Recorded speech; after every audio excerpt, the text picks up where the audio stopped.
What's up mga katolits, no? Ngayon at magre-review tayo ng ating bike na gagamitin natin. So hindi naman siya actually bike lang. Ano lang siya, budget bike lang siya, hindi siya mamahalin na bike. Kasi budget lang. Wala tayong pambili. Ayun lang talaga yung kaya. Tsaka yung bike na yun, medyo may sira siya ngayon, no? Kasi kusa-kusa ako nagdidrip sa lubak, ayan, nasira.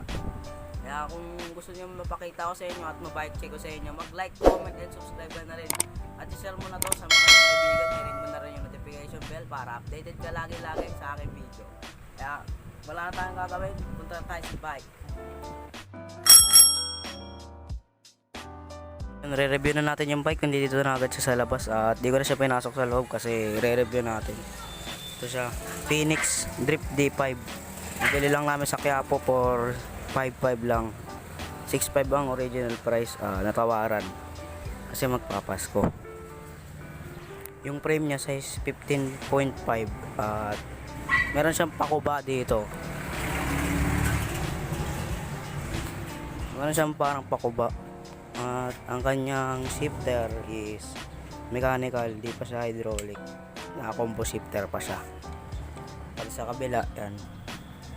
Naka 3x7 ako na setup to. Sunrun na 42 teeth. Tatlo. Shimano Tourney na RD. Sa kanyang handlebar okay naman. Hindi naman medyo mababa, di rin maikli. Okay lang, masarap. Tsaka yung stem niya ito, positive. Wala namang problema dito, tsaka nakakano siya. Naka-stock fork pa lang to, di ba napapalitan kasi no budget pa. Walang lockouts. Pero naglalaro naman yung frame niya. Tingnan natin to sa may nilagay kong indicator. Yan, tingnan natin kung aangat. Ayun, nakita naman natin umangat. Ganun lang, sakto lang. Yung wheel set niya is stock Phoenix na hubs. Yan. Naka quick release na harap likod, pati seat post. Yan. Tsaka 32 holes rim Phoenix stock. Honda Kick na tires yung folding. Kaya medyo magaan. Yung kanyang seat post is 27.2 yung kanyang diameter ba yun? Basta ganun. Tapos ito naka sealed bearing na bottom bracket. Phoenix stock crankset na 3x. Sunrun yun. Yan. Yung hubs na dito sa likod medyo maingay ito eh. Yan natin.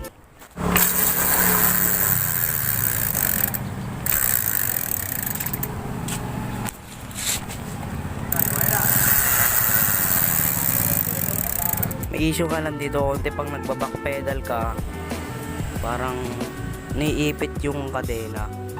At which is yun yung unahin kong upgrade. Mag-upgrade ako ng group set. Gagawin kong Altos. Mag-iipon muna ako. Tapos bibili na rin ako ng hubs para tunog mayaman.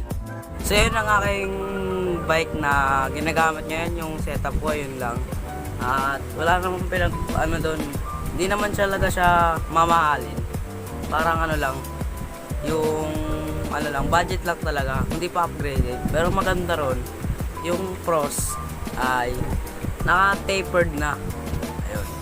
Tsaka naka-seat bearing na bottom bracket.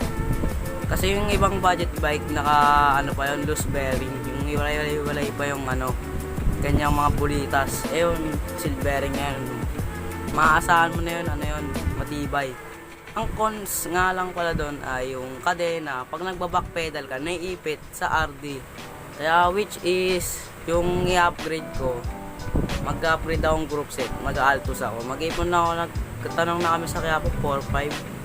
Kasama na yung hydraulic brakes yun para pogi na tignan yung bike natin. Tsaka mag-ano na rin ako ng hubs. Papalitan ko na yung hubs ko kasi medyo kinakalawang na. Laging nababasa dyan sa labas pag pinaparada dyan. Kasi may aircon sa taas.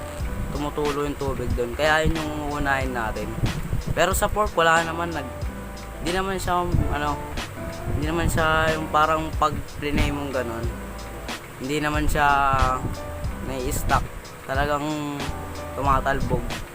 Tsaka meron pang isang issue doon, yung sa FD, hindi na mapunta sa 3, 1-2 na lang ang pinag-aanoan niya, pinag-shifteran niya. Parang hindi siya umangat sa pinakamalaking plato sa harapan. Kaya yun, magpapalit na ang group set para smooth na, makapag long ride na, tsaka hindi na sirain. Ito, sirain pa to, nakailang gawa na ako dyan, kaya konting tiis na lang. Pag nakaipon tayo ng pera, ma-upgrade na natin yan. So yun mga kaibigan ko, may mga bike din sila Clark QN, nasa description yung kanyang link channel, nagbabike din yun, nagbablog. At marapit na siya mag 70 subscribers. Ako malapit na rin ako mag 200 subscribers. Ayun yung pinakahihintay natin, yung goal. Sana ma-reach natin yan bago mag February para mag-upload. Tsaka meron din dito mga bike si John Red Cuevas, yan, shoutout sa inyo kay Carl Jan Francia. Ayan. May mga bike siya kasama ako mag-ride dyan, kahit malapit lang dito, Intramuros lang. Pag may time tayo, bike check na rin natin yung bike nila, kahit second hand lang, pero okay naman din yung bike nila. Hindi katulad sa akin, talagang pag nag-drip ako, naalala ko na naman nag-drip ako sa Intramuros, talagang drip talaga na malupitan, yung talagang nasira yung RD ko, yung hanger, yung pinagkakawitan ng RD, bumaluktot, gumanon. Kaya ingat-ingat na lang pag takbong ayahin na lang. Kaya kung gusto mo mag-upload pa ako ng maraming videos in the future, mag-like, comment, and subscribe. Kailangan i-share mo na rin ito sa iyong mga kaibigan. At ring mo na rin yung notification bell para updated tayo lagi-lagi sa mga video. Para na rin natin yan, yung bike na yan.